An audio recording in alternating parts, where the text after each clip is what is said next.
15 hal yang bukan I love you. Mari kita buka sama-sama 1 Korintus 13, buka di situ. Dan apa yang saya sampaikan ini bermata dua, bagi pemberi maupun penerima kasih. Kita bisa bercermin dengan list atau daftar yang ada di dalam firman ini. Kita yang memberi kasih, kita jadi mengerti apakah kasih yang kita beri atau menurut kita itu adalah kasih. Segala sesuatu itu harus diuji. Jangan gampang percaya jikalau seseorang mengaku-ngaku.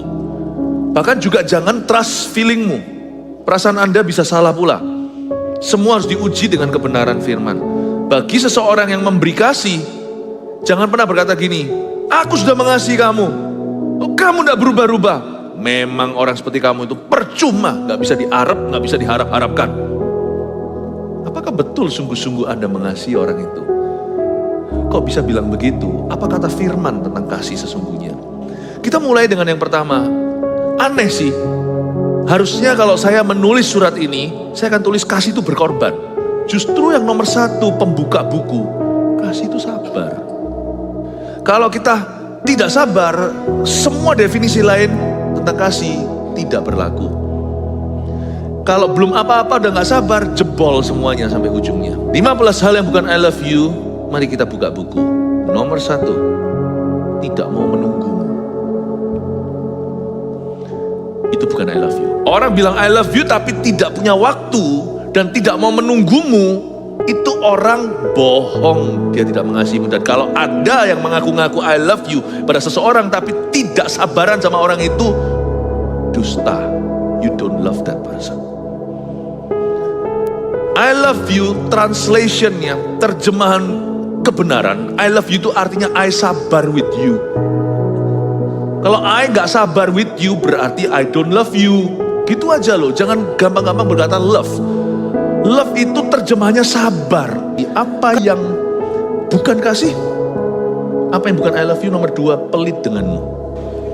Tetapi kalau orang pelit, jangan percaya dia itu peduli denganmu. Dia care for you, gak usah percaya. Kalau kita bilang cinta Tuhan, kita pelit sama Tuhan. Kalau kita bilang cinta manusia, kita pelit sama manusia. Tapi kita berani foya pada diri sendiri. Tapi kikir kalau sama orang lain. Jangan gampang percaya. Makanya itu, kalau kita berkata, I love someone, beranilah bayar harga. Harga itu tidak tentu materi dan duit. Waktu, tidak perhitungan. If you love someone, Anda akan willing to pay the price. Anda pasti murah hati. Murah hati itu sisi murahnya di Anda, bukan di orangnya. Demi membeli, ini bukan berarti orang bisa dibeli ya, tapi demi membeli kasihmu kepadanya, Anda jadikan semua pengorbananmu itu murah di matamu sendiri. Yang ketiga, yang bukan I love you adalah jikalau dia iri akan suksesmu. Kalau ada orang mengaku-ngaku cinta, ini saudaraku nih, aku senang dia sukses, tapi ketika Anda sungguhan sukses, dia gak suka. Dia sesungguhnya gak mencintaimu, dia mencintai dirinya. Selama kau ada di bawahnya, dia cinta. Sekali kau mengatasinya, termasuk dalam kepemimpinan, bisa juga loh. Orang yang kita didik jadi jagoan, lebih hebat dari kita. Sebenarnya kasih itu belum teruji sampai orang lain sukses. Sampai orang lain kau kasih itu sukses, Anda bisa bahagia enggak untuk suksesnya? Kalau Anda iri akan suksesnya, kalau dia di bawah Anda belas kasihani, belas kasihan itu bukan kasih. Kasihan rupa Allah. Kita punya pilihan untuk cemburu, iri, atau kita punya pilihan untuk berbahagia, untuk berkat orang lain yang kita sungguh-sungguh nanti-nantikan dan inginkan, kita sendiri gak punya. Orang lain dapat dulu, orang lain diberkati, orang lain sukses dulu. Can you be happy for that person? If you can't be happy for that person, you really, truly love that person. Kalau Anda bisa bahagia untuk orang itu, berarti Anda sungguh-sungguh mengasihinya. Apa yang bukan I love you, yaitu pamer yang tidak kau punya. Kalau ada orang ngomong terus pamer-pamer tentang dia punya apa, koneksinya, pamer itu gak tentu barang, tapi juga bisa menonjolkan diri. Sebenarnya kelihatannya dia itu seperti mau sharing, tapi sebenarnya it's all about him, tentang dirinya. Pamer yang tidak kau punya, mentang-mentang tahu Anda tidak punya itu, dipameri itu. Lain cerita kalau dia melakukan sesuatu, dia punya sesuatu, atau melakukan sesuatu, dia simpan untuk dirinya, dan untuk kenikmatannya, atau untuk tujuan hidupnya, atau hanya untuk, karena sesuatu berkat dalam hidupnya. Tapi kalau dia secara sengaja menampilkan itu, memamerkan itu, dan mentang-mentang Anda dan saya tidak punya itu, lalu dia pamerkan itu, Anda jangan kepancing ya. Kalau hati yang penuh kasih Yesus itu pasti senang untuk berkata orang lain. Kadang-kadang orang pamer pun kita nggak kerasa, kita malah ikut memuji. Wow, dia malah senang. Kita nggak dosa, dia tambah dosa. Jadi orang itu yang polos saja, jangan yang garis-garis kotak-kotak. Kalau kita motivasinya itu bersih, orang itu pamer sama kita nggak ngerti, kita malah happy untuk dia. I'm so happy. Jadi orang itu sendiri pun kena kipas-kipas seperti sate itu semakin cepat matang, semakin matang dosanya. Jadi semakin pamer, Anda tidak kerasa karena Anda itu orang yang polos di depan Tuhan. Anda senang bukan memuji-muji dia, apalagi menjilat, tidak. Tapi Anda tidak tahu kalau Anda sedang dipameri dan Anda sama sekali gak iri. Dan itu orang happy. Tiap kali ketemu Anda pamer lagi. Tiap kali ketemu Anda ngomong gede lagi, ngomong besar lagi. Dia gak kerasa Anda semakin diberkati Allah karena Anda tidak iri. Tidak ada bedanya ada tidak ada yang dia katakan itu bagi Anda tidak inginkan. Anda tidak pernah melakukan dosanya itu mengingini harta orang lain, istri orang lain, pasangan orang lain, keledai orang lain, luck atau keberuntungan orang lain Anda tidak miliki. Tapi orang itu semakin hari semakin matang dosanya. Orang yang suka pamer apa yang tidak kau punya, orang itu tidak mencintaimu. Dia memakaimu sebagai objek penyembahannya, menyembah dirinya. Yang kelima, apa yang bukan I love you? Kalau Anda lihat ini jelas-jelas bukan kasih. Merasa kau tidak layak untuknya. Sombong. Di mana ada sombong itu berarti ada orang yang layak, ada orang yang tidak layak. Kasih itu selalu mengangkat. Ingat, kasih itu selalu mengangkat. Segala sesuatu yang sifatnya kasta dan menjadikan Anda segala sesuatu yang memposisikan dirinya seperti sebuah kasta itu bukan kasih. Kasih itu tidak sombong. Kata sombong di sini itu sombong itu kan relatif. Susah sekali untuk bilang kita sombong atau enggak. Jangan pernah Anda menguji orang lain. Ujilah dirimu sendiri dan minta Tuhan mengujimu. Seperti lagu itu. Ujilah aku Tuhan. Cobalah aku Tuhan. Lihatlah apakah ada yang serong di hatiku. Tuntun aku di jalan yang kekal. Sombong itu susah sekali. Sangat tricky. Coba kita semua itu pasti ada kesombongan. Karena Tuhan belum selesai sama kita. Untuk berkata saya tidak sombong. Sombong banget. Untuk berkata saya sombong, motivasimu apa ngaku-ngaku? Supaya dipuji manusia? Susah. Tapi hari ini kita belajar sesuatu. Sombong itu paling gampang untuk diuji dalam diri kita sendiri. Kalau kita merasa lebih layak dari orang lain, dan orang yang kita ngaku-ngaku I love you, kita merasa dia gak layak untuk kita, itu bukan kasih. Yang 6, poin 6, membuatmu merasa tidak nyaman. Apa yang bukan I love you? Kalau orang itu melakukan sesuatu yang tidak nyaman kepadamu, itu bukan I love you. I love you tapi membuat orang itu yang pacar Anda itu melakukan sesuatu yang membuat Anda tidak nyaman. Tuhan itu memberi kita alarm clock sekalipun kita tidak tentu punya banyak hikmat. Tapi setiap kita itu punya intuisi dan punya nurani. Kok nggak serak ya? Itu? Anda tahu dalam nuranimu, aku nggak serak sama ini. Lari. Run. Kadang-kadang elusan itu bisa membuat hidup orang itu berubah loh, berbeda. It's okay loh. Kamu gak apa-apa. Kamu gak lengkap gak apa-apa. Kamu gak bisa ini gak apa-apa. Aku gak maksa kamu. Tapi ada hal-hal tertentu yang beda ya. Dalam dunia kerajaan Allah, kadang-kadang Allah bekerja dengan dahsyat. Seperti Yunus yang ditelan ikan, kadang-kadang harus ada push secara supranatural dari Tuhan. Itu perkecualian. Tetapi pada dasarnya kasih itu selalu menunjukkan understanding. Dia tidak akan melakukan sesuatu yang membuatmu rasa tidak nyaman. Yang ketujuh, apa yang bukan I love you, menjualmu jika dia bisa. Dia akan mencari keuntungan diri sendiri. Menjualmu jika dia bisa. Hari-hari ini kalau Anda mengasihi anak Anda yang masih kecil segalanya, jangan demi konten lah semua diginiin. Zaman-zaman kejahatan. Kayaknya Anda bangga sama itu, tapi Anda tidak memperhatikan keamanan atau keselamatan anak Anda. Sebenarnya di zaman semuanya ini pencitraan atau di zaman dimana zaman narsis ya kata orang. Orang itu akan menjual sesamanya jika itu bisa menguntungkan dan bisa menaikkan ratingnya atau followers dan sebagainya. Sungguhan, kasih tidak akan mencari keuntungan diri sendiri. Dia akan memikirkan dari sisi situ, sekalipun situ bukan sesuatu bagi dia. Tapi kita akan mengasihkan, minimal ingat, orang siapapun yang ada di sekitar kita, dia itu anak seseorang, paling tidak Tuhan mengasihi dia. Nomor 8 sekarang, ia tidak pemarah. Katakan tidak pemarah. Apa yang bukan I love you? Orang yang mudah tersinggung denganmu, itu bukan I love you. Sekali lagi, pemarah di sini itu bukan ngamuk-ngamuk terus. Pemarah di sini itu agitated, artinya orang yang mudah terprovokasi secara emosi. Jadi kalau Anda mau tahu hari ini level cintamu pada suamimu seperti apa, kalau Anda mudah tersinggung sama dia, berarti hari ini Anda kurang cinta, udah gitu aja. Atau dengan istri, suami sebaliknya, dengan anak juga. Mudah tersinggung denganmu, gampang ngamuk. Jangan ngaku-ngaku I love you. Bagi pemberi cinta, jangan Anda merasa Anda sudah mengasihi. Atau penerima cinta, Anda jadi ngerti, oh ya oke. I think ngomong aja dalam hati lah, gak usah protes. I think gak usah. Jadi yang ke-9, suka mengungkit kesalahanmu itu bukan I love you. Ini sering terjadi di dalam sebuah hubungan yang posesif. Dia akan suka mengungkit kesalahanmu, seolah-olah dia mengasihimu, seolah-olah dia peduli, tapi diungkit terus. Orang yang mengungkit kesalahan tidak mengasihi. Dan kalau Anda punya kesalahan, diungkit terus sama orang itu, bukan demi pertobatanmu atau koreksi yang membangun, tapi diungkit melulu. Saya rasa he doesn't love you. Udah gitu aja, dia gak mencintaimu. Sebab orang yang suka mengungkit kesalahan itu berarti orang itu sama sekali tidak cinta. Sebab orang karena kasih itu tidak akan menyimpan kesalahan. Kasih malah justru punya satu kualitas namanya pikun seperlunya. Sungguhan, kasih itu bisa melupakan banyak kesalahan dan menutupinya. Kok bisa menyimpan kesalahan itu lawan kata kasih. Gini, nomor 10 poinnya adalah senang ketika kau jatuh.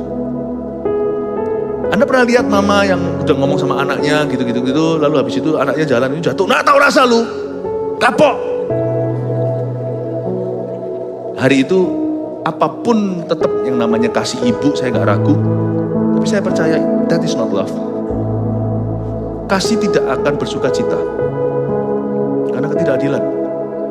Jadi yang bukan I love you adalah orang yang senang ketika kau jatuh. Kapok, tahu rasa, biar cerah. Tuhan menghukumnya. Kalau memang kasih sekalipun Tuhan menghukum itu fakta, Anda pasti bersyafaat seperti Abraham untuk Sodom Gomora. Orang yang punya waktu dan punya tenaga untuk berkata, tahu rasa, itu orang yang mengasihi. Jadi Anda harus tahu, kadang-kadang Tuhan izinkan kita mengalami arus bawah, itu supaya kita bisa tahu siapa sahabat sejati kita, siapa Tuhan. Saya bersyukur untuk masa-masa lembah di dalam hidupku. Itu memisahkan, saya langsung tahu yang sungguh-sungguh mengasihi saya dengan yang tidak, itu kelihatan. Makanya itu kalau Anda mau mengamalkan kasih, cari orang sengsara. Cari orang ketika di bawah. Jangan ketika sukses banyak orang teman, tapi ketika dia bangkrut, Anda ulurkan tangan dan Anda doakan. Di situ Anda membuat yang namanya forever friends. Itulah eternal friends itu di sana. Ketika di lembah itulah keluar yang namanya sahabat kekal. Jadi yang nomor 11 yang bukan I love you adalah tadi senang ketika kau jatuh, sekarang orang yang tidak senang ketika kau berhasil. Nah, itu bukan kasih. Ketika Anda berhasil, akan muncul 2 tipe orang. 3 tipe tepatnya. Ada orang yang bersenang dengan Anda tapi motivasinya A, supaya kecipratan. Tapi ada orang yang senang dengan Anda tanpa meminta apa-apa. Anda berhasil itu sudah cukup good news for me. Tidak perlu aku dapat sesuatu. Ada teman-teman yang tulus. Dan biasanya orang-orang begitu yang sama dari lembah sama Anda.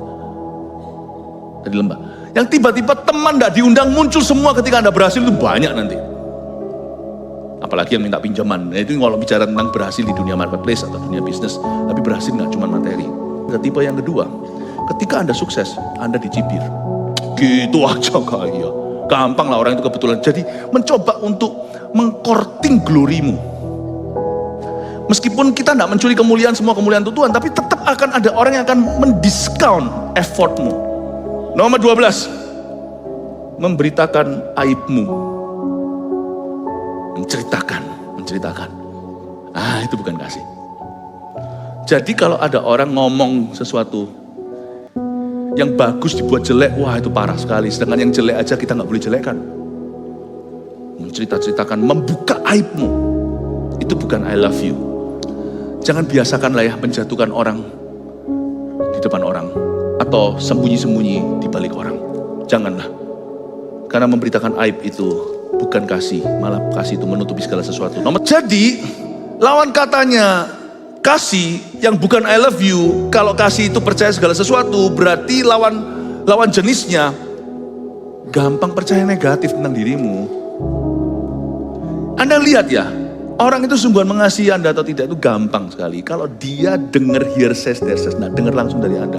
Langsung gampang nyalain Anda. Langsung negatif. Orang berkata, trust me, he doesn't truly love you. Orang yang gampang sekali, karena kasih itu percaya segala sesuatu. Sehingga lawan katanya, berarti kalau Anda ada seorang yang gampang percaya yang negatif tentang dirimu, tidak tentu terbukti. Yang terbukti pun dia masih uji dan dia akan tanya langsung kepadamu. Betul nggak? Oh enggak. Atau iya ternyata lu kok gitu. Nah dia pasti akan protes kalau dia mengasihi, dia tidak akan yes man. Tapi kalau enggak dia akan berkata, iya kan aku sendiri sudah tahu. Orang seperti itu sahabat sejati. Bela dulu, bukan berarti bela yang salah. Lalu habis itu tuding kamu. Lalu habis tanya, gimana ini minta pertanggungjawaban Anda? Tapi orang yang belum apa-apa dikit-dikit langsung memihak di musuhmu dan memusuhimu, Anda tahu dia bukanlah sahabat yang berakar dengan Anda. Jangan jadikan orang itu pasanganmu. Yang bukan I love you, lawan katanya mengharapkan segala sesuatu, ya orang itu pesimis lah tentang kita. Yang ke-14, pesimis mengenaimu. Kasih sih kasih, but I don't believe you can do it. Lain cerita kalau secara objektif dia peringatkan, kamu jangan gegabah. Itu penuh dengan doa dan pertimbangan, perhitungan, dan ada penjelasan. Tapi kalau orang itu nggak percaya, mana bisa kamu bisa? Kelihatannya kasih. Jangan mau dibelas kasihani. Saya paling anti dikasihani orang. Saya nggak mau. Dan saya juga nggak memaksa orang percaya saya bisa. Sehingga kalau saya melakukan sesuatu, saya harus bisa menjelaskan ke orang itu. Saya harus bisa menginspirasinya untuk bisa melihat yang saya lihat. Tapi saya tidak mau dibelas kasihani. Tapi jikalau sekalipun Anda lakukan itu semuanya, tetap ada orang yang selalu pesimis dengan Anda. Mana mungkin kamu bisa, mana mungkin kamu mau pesimis. Itu bukan I love you. Daripada gitu, mendingan saya punya musuh. Daripada sahabat yang pesimis sama saya. Kasih saya musuh, saya bangkit optimis. Kasih saya sahabat pesimis. Kamu coba jatuhkan aku, tah. Kamu tuh mau melemahkan saya. Kasih itu pasti yang membelamu dan berkata, no! Kamu jangan tuduh, kasih dia waktu. Dia pasti akan berubah. Setelah Anda ngomong sama musuh, Anda berkata sama dia, please berubah. Come on, cambuklah itu. Ayo maju, aku bantu. Kasih itu begitu. Bela, aku optimis, kamu jangan pesimis. Di sini kita optimiskan mereka dan berkata, ayo come on, I will assist you. Jadilah sahabat yang begitu.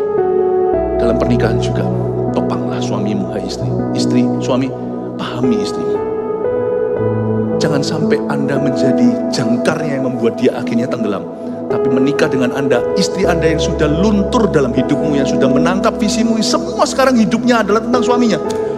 Jangan Anda tenggelamkan dia, justru jadilah motor boatnya. Jadilah mesin boatnya pada motor, pada perahu itu untuk membuat dia laju. Berarti apa lawan katanya yang bukan I love you? Menyerah atas dirimu. Mirip dengan yang tadi, ini sudah di titik bawah. Orang yang sabar menanggung segala sesuatu, lawan katanya orang yang sudah menyerah atas Anda. Give up. Saudara tahu nggak apa? Pernikahan itu gugur bukan karena banyak konflik. Konflik itu sehat, bisa sehat. Sekalipun konfliknya tidak sehat, bisa jadi berkat. Yang membuat menyerah adalah kehilangan kasih. Kapan orang itu cerai? Dia give up. Dia give up. Ya sudah, nggak ada apa lagi yang bisa dipertahankan.